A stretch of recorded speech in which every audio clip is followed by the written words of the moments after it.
Ja, så er vi tilbage i Sørens Smedje med den nye gasbrænder. De fineste gasbrænder heroppe og gasflaske, regulator.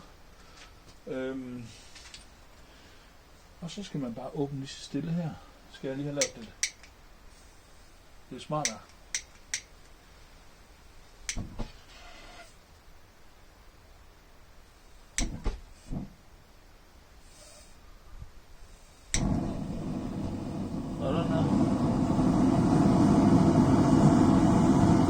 Og så lidt for åben nu, der kommer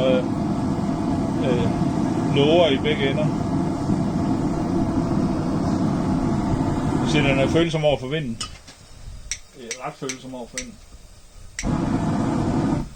Hold nu op for det der.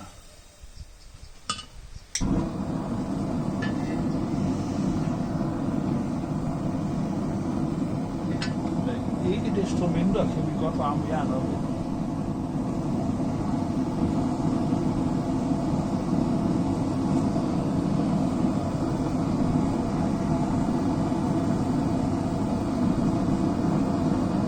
Og der skal lige bygge et stativ, så den kommer op i rigtig højde, og der skal være et land til værktøjet og til emnet.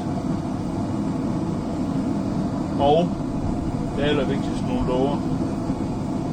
Og det er sådan noget keramisk isolering, der er inde i, plus nogle keramiske sten. Ganske almindeligt, det man bruger til brændeovn og sådan. Prøv lige at se. Det duer sgu. Glædelig jul!